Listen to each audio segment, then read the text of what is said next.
I've titled it here, the government's employment rights, and their agenda and its implications. And I titled the invite as it's the largest change to employment law in a generation. And that's come from a really big, fabulous lawyer who has shared his views around this. So that's not a me thing, that's just what people are saying around it.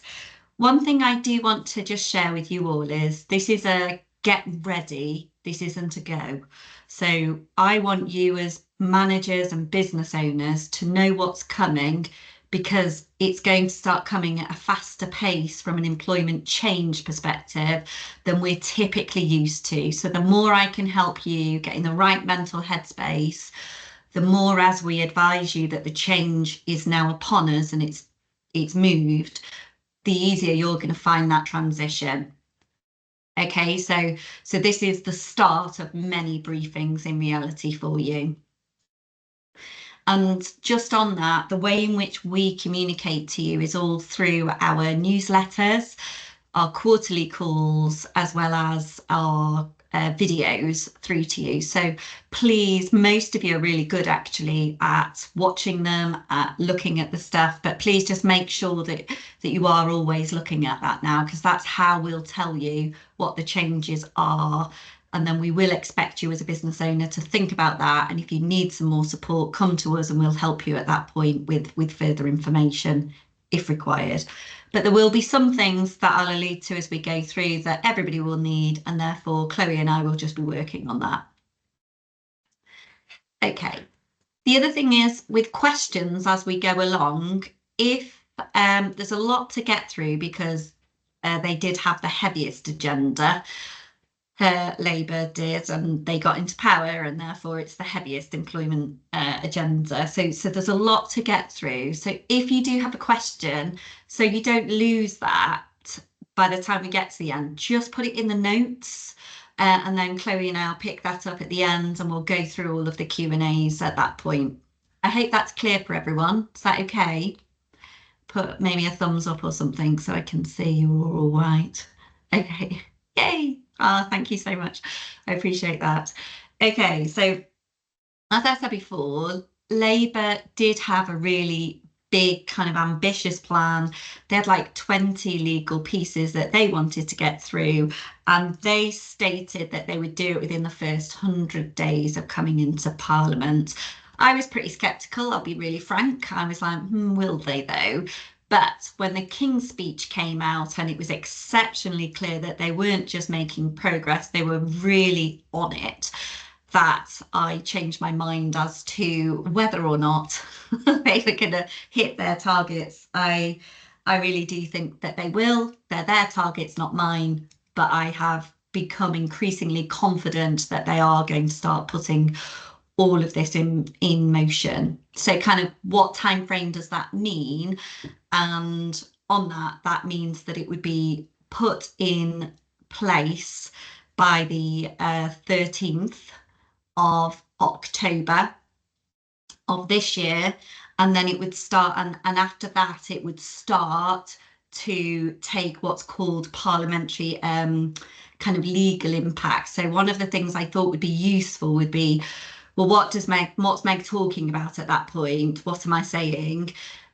So in a nutshell, I've summarised the legal kind of UK legal employment law processes that we go through. So we kind of put proposals together, then they have debate in Parliament, which takes this, there's loads of stages. Please don't ask me the stages, I don't really understand them. I know that there's 12 and that's about as much as I need to know. But at that point, it goes into what's called royal assent. And that means it's a law impending and in waiting. They don't have to put it in place at that point. There is nothing to say that the government is mandated to put that employment law that's been approved in place, but it's very unusual not to at that point, i.e. it's simply awaiting a date. And we have a few of those. So for the people that came on to our employment updates in March, you will know that there was some in royal assent at that point, which are going live, and some of them have gone live, Some of them are still waiting. 26th of October is the next one coming in for the sexual harassment piece, which we will go through here because, again, they want to change stuff. So, and some of it, and at the point that the date goes through, that's when it's legally enforceable. Okay. I think they'll go faster on certain things, and I think they will go faster through this particular process, and I have reasons for that, and I'll explain that as we go. Okay. Chloe, let me know if you can move the slides, because I'm not sure whether I've been that clever with that. But it looks like I've got control, actually. I think I'm moving. Are you moving it or am I moving it? That's me, yeah? Okay, so you've done this piece. Can you see the slides moving, Meg? Day one rights. No, it should say the legislative. Well, I'm seeing the legislative process to bring in new law. Oh, that's interesting. So can people tell me whether you've seen 4 slides move? I should be seeing your screen, right? That's what I'm thinking, yeah. Can't see anything. Can't see anything at all. No. I can Right, see thank slides. you for Can't that. display content. I'll stop sharing and I'll Slide share it in 4. a different way.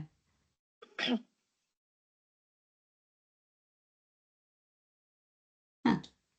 Interesting. So I can see your email at the minute. Yeah, I know, sorry. Yeah, I can see that now. You'll be able to see this in a second. I will have to move you along, Chloe. Apologies. No, that's okay. Yeah, but you want it in presenter mode, don't you? Sorry. Yeah. So we're going to see the notes with this format. Ah.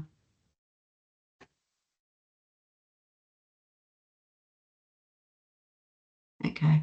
I've never known this to happen before, actually. Do you want me to share from my screen? I think that'd be different. Yeah, I'll stop. Bear with us, Technology at its best. Well, possibly user error on my part, I would say. Right, okay, Take I'm the going to share my technology, screen. Meg. Don't blame it on Oh, yourself. Thanks, Heather. Oh, you've had experience with me in the training, Heather. You know what I'm like. Okay, do you now see just the slides? Yeah. Yes. Yeah, okay. Yeah. Right, so Meg was talking you through the legislative process. She's talked through this piece. So we're on day one rights, yeah? Yeah. Okay, right then. So as long as everyone can see, I continue. So day one rights. The government are looking to introduce some strengthened rights and protections from as soon as somebody joins you, effectively. So some of those specifically are protection against unfair dismissal. So as soon as somebody joins you, the proposal is that they would have that protection. Stating it as the right to fair treatment from the start of employment. Now, as many of you are aware at the moment, at this time, there is a 2-year period of somebody joining you before they can claim unfair dismissal. There's other things we have to factor into that, but generally it's quite easy if it's not working out with an individual to let them go without following necessarily all the steps of a disciplinary process. Well, they're going to get tighter on that.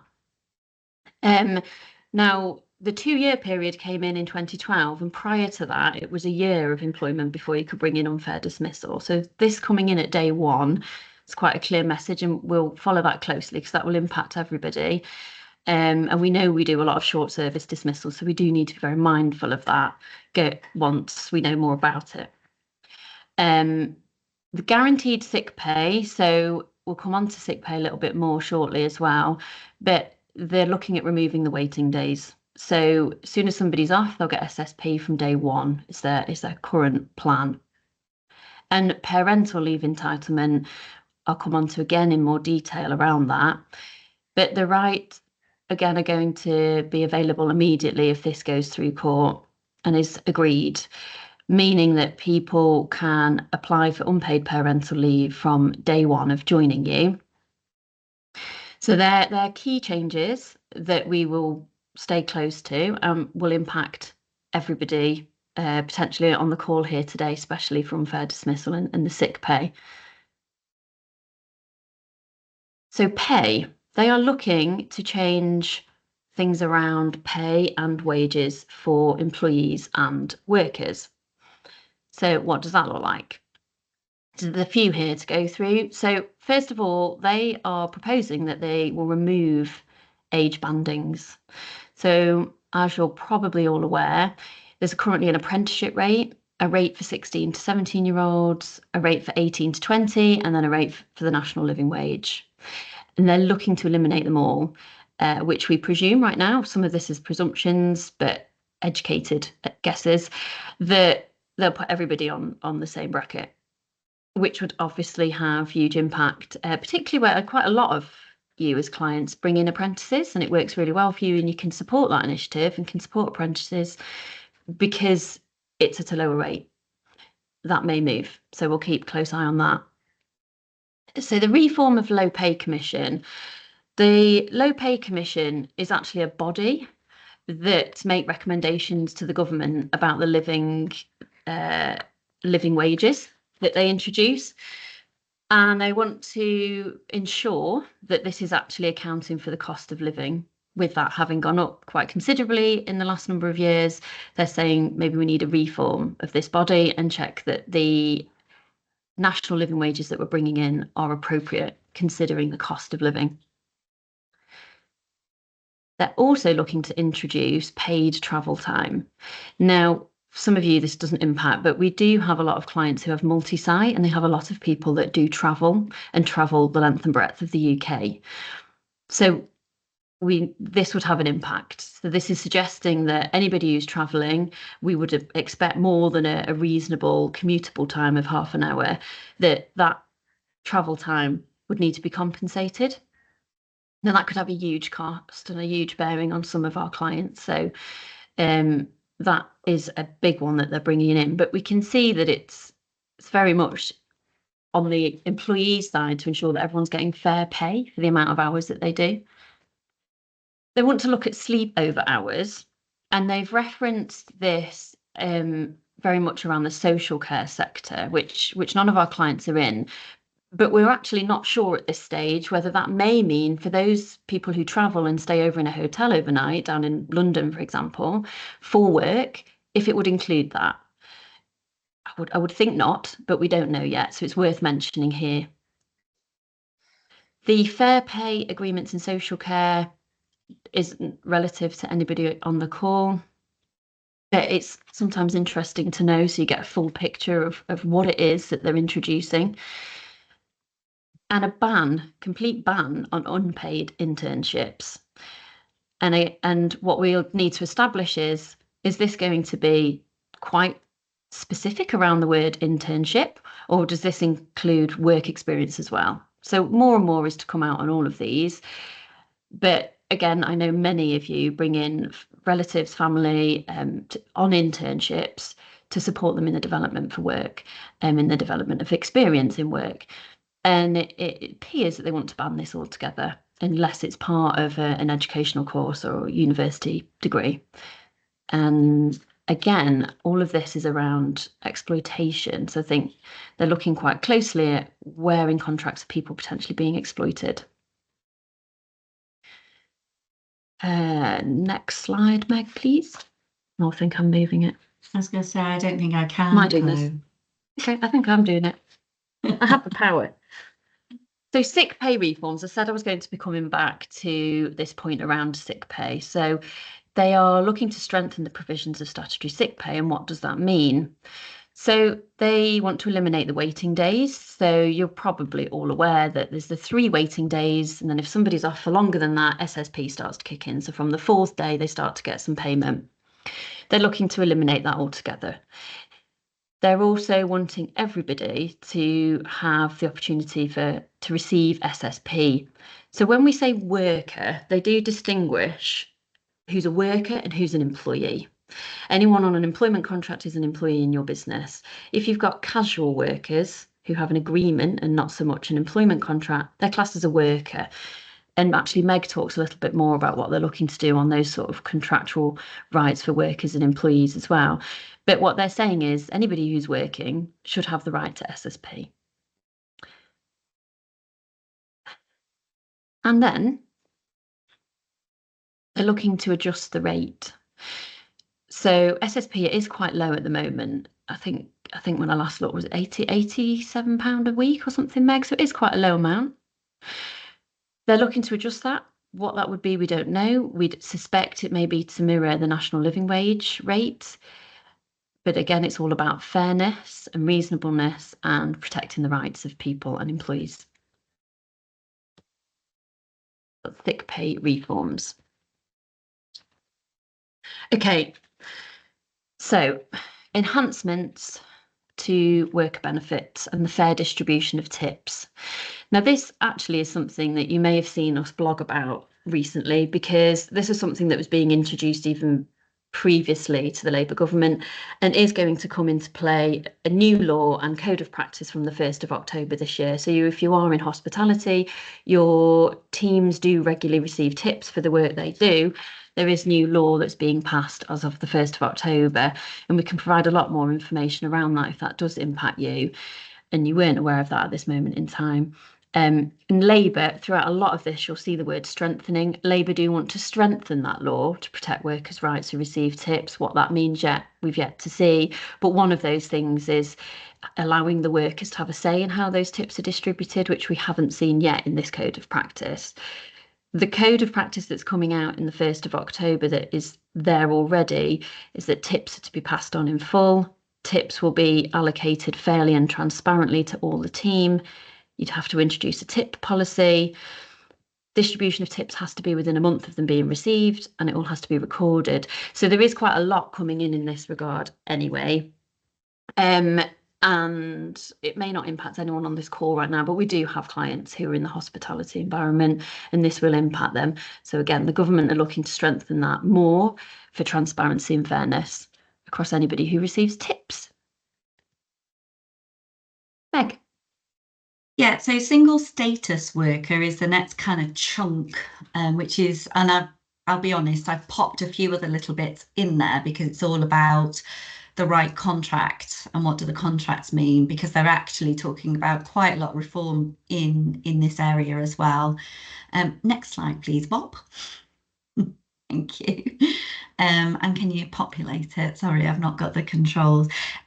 So what they're saying with the single status is, Chloe is talking about casual worker, that they're saying actually we just want everybody to be a worker. It's a simplification of it.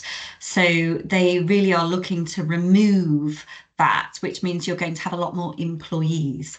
So I think a lot of the time when I've been debating this with my peers, when they've been saying things like, well, it's really going to put people off hiring people, they've already pre-thought about that, and they're saying we're removing those distinctions within employment legislation, and therefore it's of no benefit to the employer not to employ, and therefore come into all of these different areas anyway. So they're proposing to remove it. They're giving everybody that uniform kind of basic rights. So previously there were service level needs prior to you as employers giving certain things. So there was maternity leave, paternity leave, carers leave, those sorts of things had particular length of service prior to an employee being able to get that. They're now saying actually it's coming in and you've got this uniform basic rights for everybody.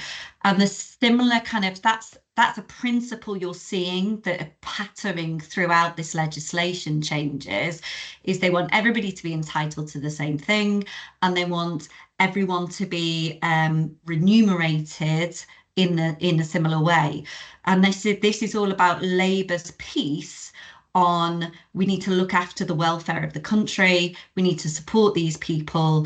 We are going backwards from an economic output perspective, and their perception and why this is all built in this way is that it is because we have eroded the pay, the benefit, the terms, the conditions of our people in employment. And as a result of that, their psychological welfare has gone down and we need to do something to protect these people. Whether they're right or not is to be debated by other people, to be quite frank, but that's what their principle is with regards to that. So they've got very inclusive benefits, sick pay, holiday pay, parental leave, protection enhancement as well. And this is around the unfair dismissal for all workers, like Chloe is talking about, and that's coming in from day one. The question here is, of course, at what point? It could be that it goes from as early as the 13th of October. I suspect not. There's several reasons for that. And if you go back to what I explained right at the beginning around the legal process, this bit's in debate. So it hasn't gone through the 12 steps yet of Parliament. They're on their August go slow season typically. So can they manage to get that through at that point? I would say not. But let's see. That's not within my sphere of control, but I don't think these will come in as fast as some of the other stuff that I think will come in. What I do think will come in is an agreement in principle, which means it's moving from the debate into the next part of it, which I forgot the term, royal assent. That point it's agreed in principle, but we don't have a date for the law to be pushed into industry. Next slide, please, Chloe.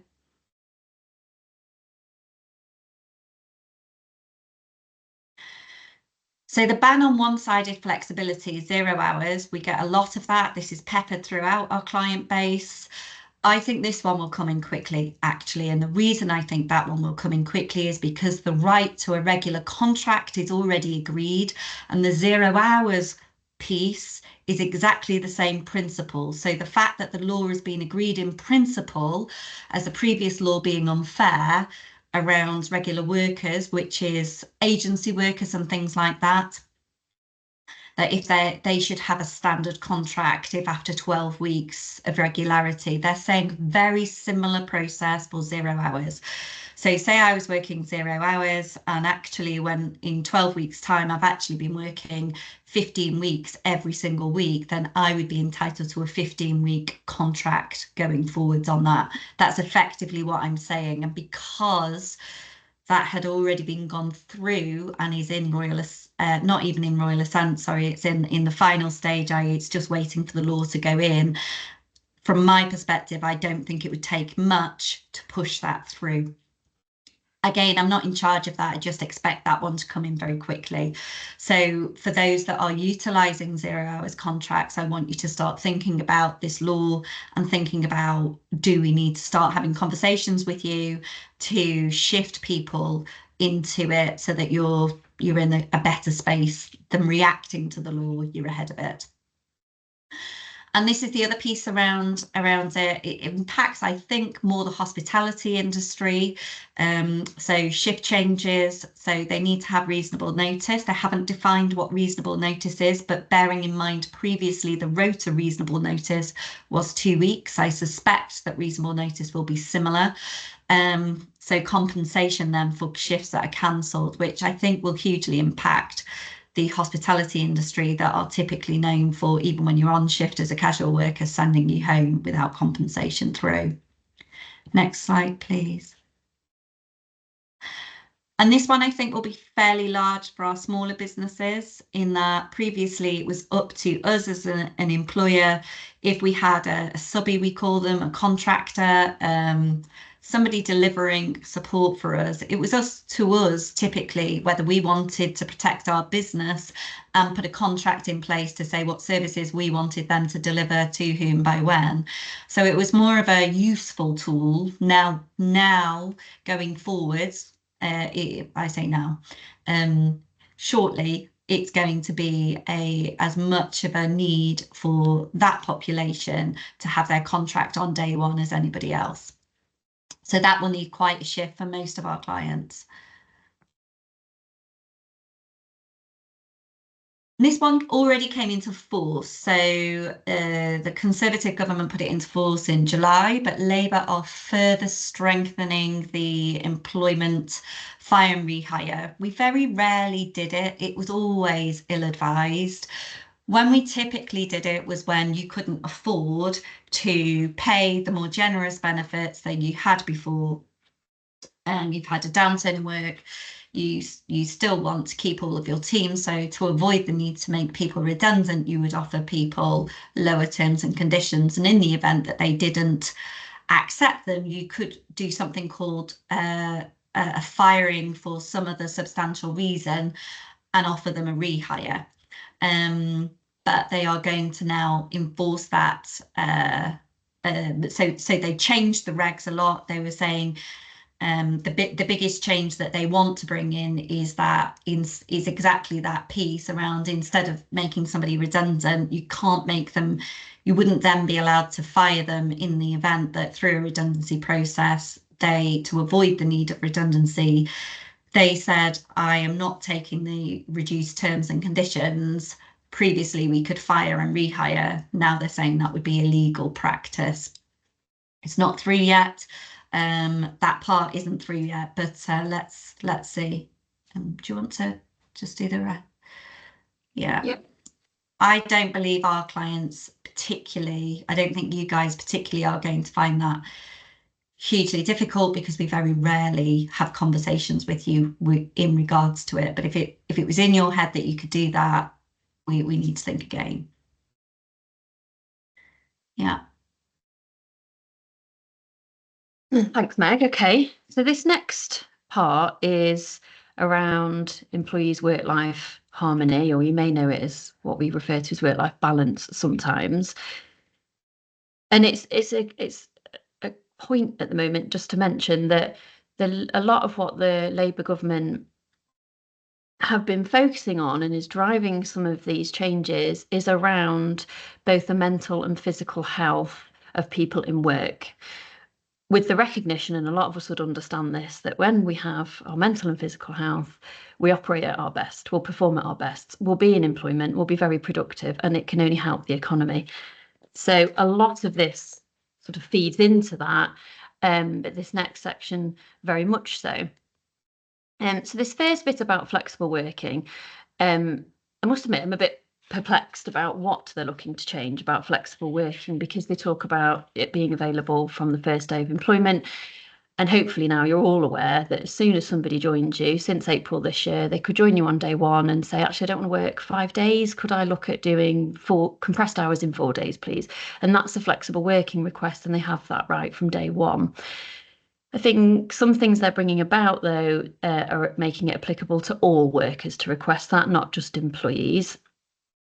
And they are likely to look at, some of you may be aware that when you want to reject somebody's request for flexible working and say that unfortunately that new working pattern isn't going to work, you have 8 reasons, 8 justifiable grounds in which you can reject a flexible working request. And I suspect from this point around only when it's not reasonably feasible is they may tighten some of those 8, because at the moment they are quite broad, and there's a lot of reasons you could reject a flexible working request. So it's worth looking at this, of course, and seeing how this is going to change flexible working going forward. And it's very, very prominent. I'd be surprised if many of you on the call have not had conversations with employees in this year alone about changing their working hours, working from home, working different days. We hear more and more of it as HR practitioners. So flexible working. The other quite prominent changes are around family care, family commitments. So I mentioned parental leave earlier, and that they're going to bring in that's a day one right. I don't hear about parental leave very often. I'm not sure if many people hear about it from their employees, but just so we all understand what that is. A parent can request for up to 4 weeks a year off, unpaid, to care for a child up to the age of 18. And it could be for any reason. It could be simply to spend more time with them. It could be because we're moving house and we want to find a new school for them. In practice, I don't hear it heard about very much. I think I've heard of it once this year. But we may hear more of that, as there's more working parents, and we're hearing a lot more about flexible working, and we may hear that this leave, people wish to access it more. So from day one, currently you have to have been with your employer for a year, but it's going to be from day one. if this goes through, that somebody can request parental leave. The right to bereavement leave. So they're going to look at bereavement leave in a little bit more detail. Again, we need to understand more about what that means. At the moment, you have a right for close relatives to bereavement leave, unpaid, and it's just for a reasonable amount of time off. Reasonable. Maybe they're going to be a bit more specific, because reasonable can be taken in many ways depending on who you're speaking to. So bereavement leave is something that the Labour government are committed to looking at. And protection for pregnant employees, they're going to strengthen that. Already there is a lot, for all the right reasons, there is a lot of protection around those who are pregnant and those on maternity leave. But they're actually going as far to say they'd prohibit dismissal of people who are pregnant for 6 months past maternity leave. So they'd return and they'd be in employment for 6 months, and it'd be very, very difficult to dismiss anybody earlier than that has been pregnant and gone through maternity leave. Specific exceptions, don't know what they are at the moment. To be honest, again, this would be something else that we'd ill-advise against anyway, unless we could really justify a reason for dismissing somebody that is a very protected part of your workforce. And as I say, for the right reasons, because there is still a lot of detrimental treatment towards that population of people. So it's more to come on pregnant employees. And to be honest, if there's any call we take, it will be when somebody's informed you that they're pregnant. And a lot of employers say to us, I don't know what to say next.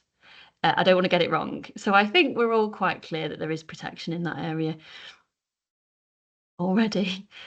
Now, many of you will have seen, again, that in April, something called carers leave came in. So this is when a full-time employee or equivalent for a part-time employee can request up to 5 days off in any 12-month period for somebody that they care for. And who they care for can be quite broad. It could be a neighbour. That's very new already. It's in its infancy to see how this will be adapted. And Labour are already committed to looking at that as part of this, where they're looking that perhaps this should be paid. They're going to look at whether it's going to be very effective in the current format that it's in. So expect more changes to come about for that. Okay, is this part me? No, we're over to you, Megs.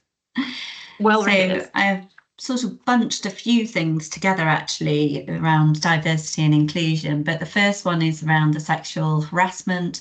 We talked quite a lot around sexual harassment because there's significant legislation coming in, because we're moving from have you done the 3 steps of defence to have you prevented sexual harassment from occurring within your workplace. So there's no difference to that. This was always a tricky area because they only just finished their kind of debate piece on the 6th of August. They're going to give us some more details of this on I think something like the 12th or 13th of September, and it's in place by the 26th of October. So this piece of legislation is already challenging. And what I mean by they're going to give us some guidance is they've given us principles of what you need to make sure to do. And I look at it and go, I believe this is what will enable us to be preventative, but they haven't defined what we need to do to be preventative yet. So I've written a lot of training materials and support for those that want it to go into organisations, but I will need to review that very quickly in a very small defined period. And then how do I get the populations ready and sorted by the 26th of October? We're very tight.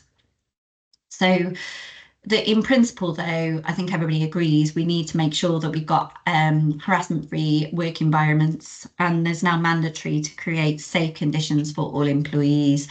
The difference here that they have brought in, and it's the only difference, is the inclusion of third-party harassment prevention. So in construction, for example, we're often dealing with, if we're manufacturing, we're dealing with somebody else in implementing our products, but quite often we've got people on site liaising and people on the telephones to a lot of suppliers, a lot of people delivering for us. It's up to us as an organisation to protect our employees against any sort of harassment happening in those environments. So there's a question rattling around my head around, how do we do that then? So that is going to be very, very onerous. And the other thing around this is that was already in play is that very much like the health and safety executive, whereby I could walk past a building site that has nothing to do with me. I am not their employee. I don't work there. I deem it's unsafe. I can phone them up and they will come out and do an on-the-spot audit for cause, so to speak. In this new legislation, exactly the same. I might not be working with your organisation. I might be doing nothing with you, or I might be doing that, but I'm going to have this number that I'm going to be able to phone and say, I do not believe that they're taking this particular area of the legal process seriously. They're definitely not working to prevent it. There's significant issues going on here, and an auditor will come out and audit you. Let's see whether that happens, because obviously you've got to resource that and all that sort of stuff. But in principle, that's the power that they've put in place from the 26th of October. Could you put the other ones on, please, Claire? Thank you.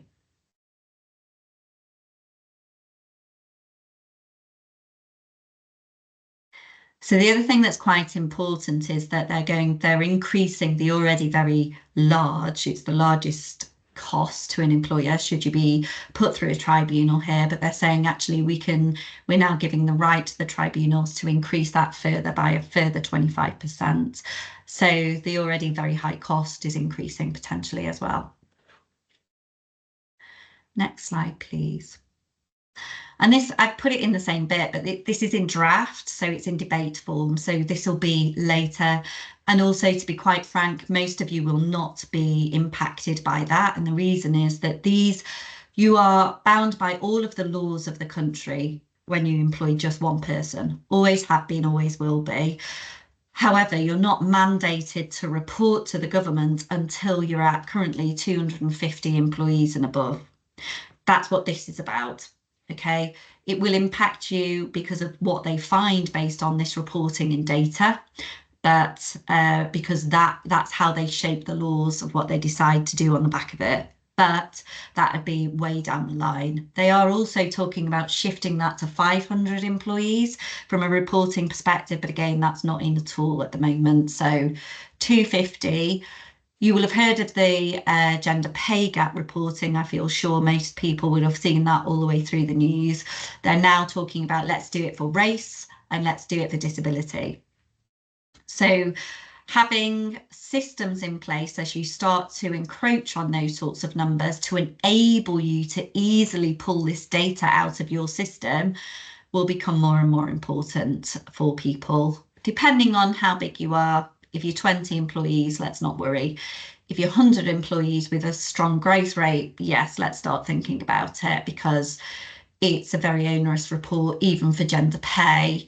If you add race and disability into it, then of course it's triple the complexity. That's what's coming. There we go.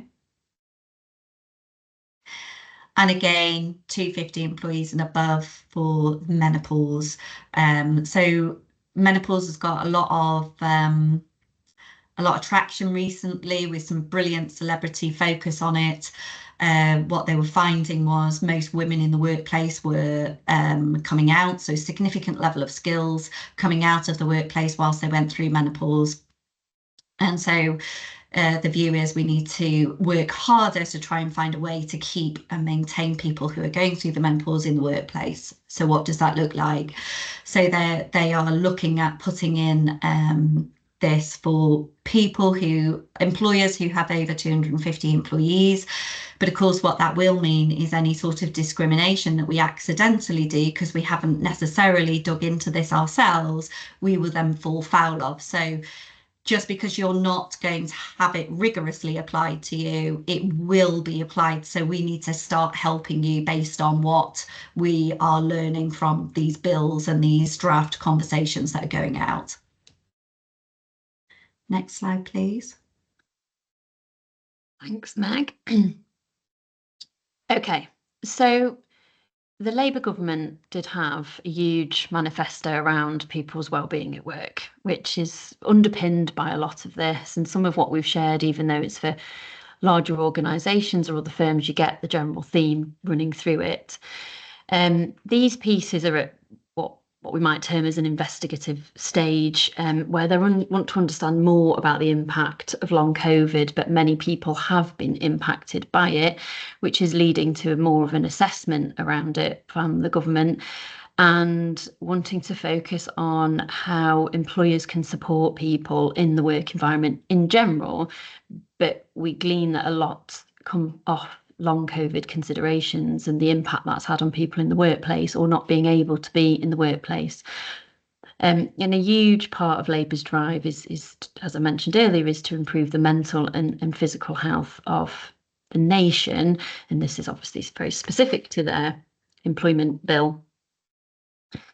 So that's just more of a note, and it's quite interesting to see that COVID lives on and that they're still considering the impact that has and whether these people are well protected and are we looking out for people's well-being. In the same theme of well-being, I don't know if anybody's ever heard of the right to switch off, the right to disconnect.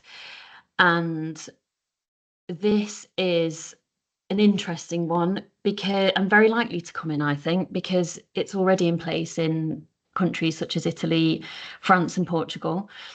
So, for example, in Portugal, it's illegal to contact people outside of working hours now. So they've put that in place. And the whole ethos of it is to enable people to completely switch off once they leave work, once they're outside of working hours, not picking up emails, not being expected to pick up the phone. And there's already some case law behind it of a woman who won a case because there'll be a lot more to it, but she was asked to put an app on her phone, on her own personal phone, and she raised a claim around stress, etc. And she did win that claim. So there's already elements of this feeding through. But it's all about a right for workers to completely disconnect from work, to have those boundaries from work, creating a better work-life harmony and having control of that.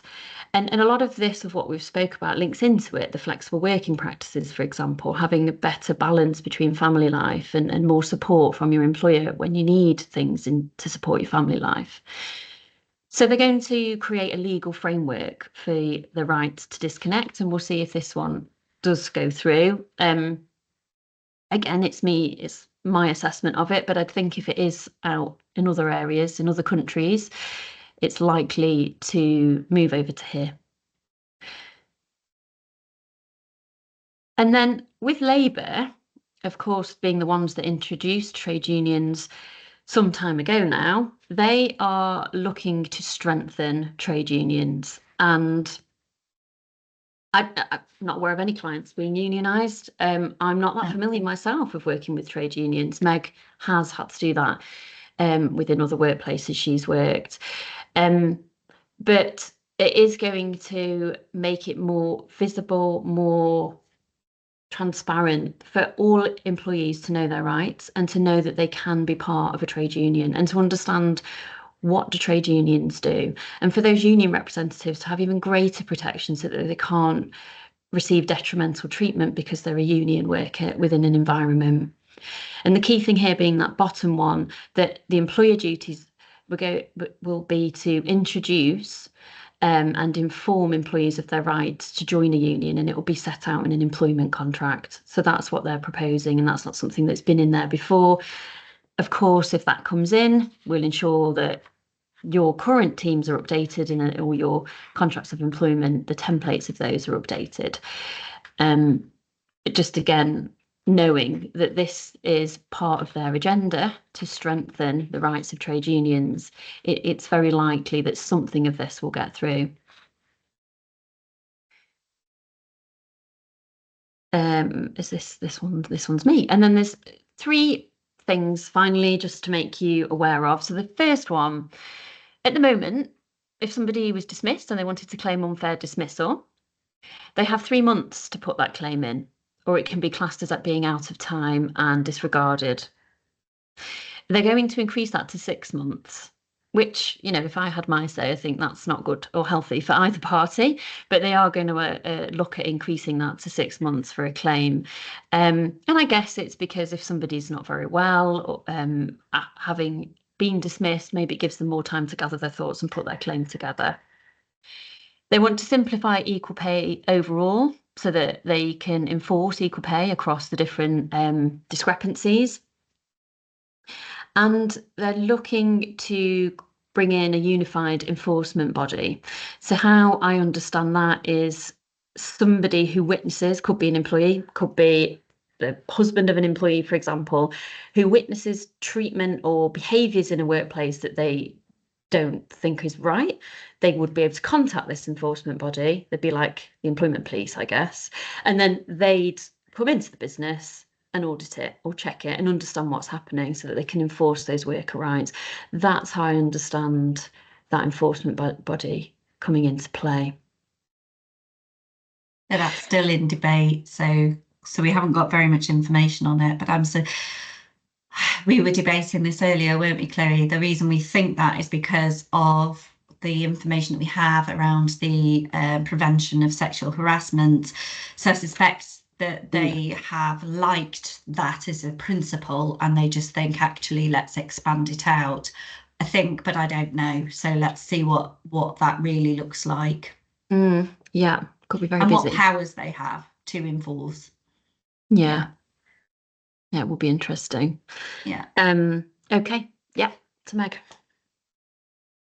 Yeah, so just put the other few on there, but the implementation timeline, so they're still in their kind of debating phase with in Parliament. We are anticipating that they come out late September to say these are all the things that are agreed and which ones are going into what phase of the legislative process that we explained before. And changes are likely to start after the 13th of October, which is why I kind of started with we communicate with you via our quarterly meetings, via our leadership team meetings when we're working with you strategically, and also in our newsletters and in our little videos that we send through to you. So I know a lot of you are really good at it, but please tell your colleagues, your managers, get them to be really reading it, understanding it, and please don't miss your quarterly meetings with us, because that's our opportunity to check with you how much you're understanding it. And of course, you still doesn't prevent you from picking up the phone to us, which we're here for you to be able to do as well.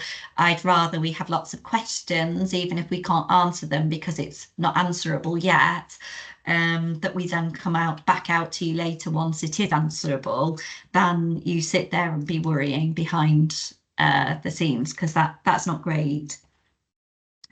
So yeah, likely to start 13th of October. And in summary, thank you, Chloe, the government have really set out their agenda all around, listen, this is about people, it's about well-being, and it's about the economy on the back of having healthy, supportive, highly functional kind of workforce available to us. So that's their view, and they've hung a lot of this legislative principles on the back of that view. And so things like, in summary, the rights from day one, why wouldn't they have them, so to speak?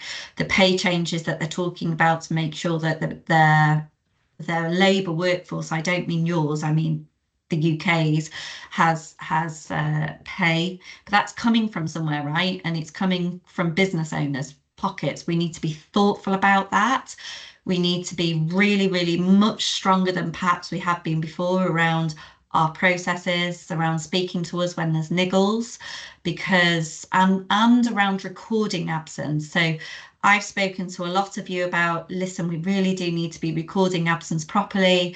I need to be able to help you, and Chloe does, to see when it is employees have hit trigger points, and we need to be robustly and supportively managing them for the good of them to be working and productive for you, but also for the good of you in the event that you're having to pay them higher. We really need to be on it.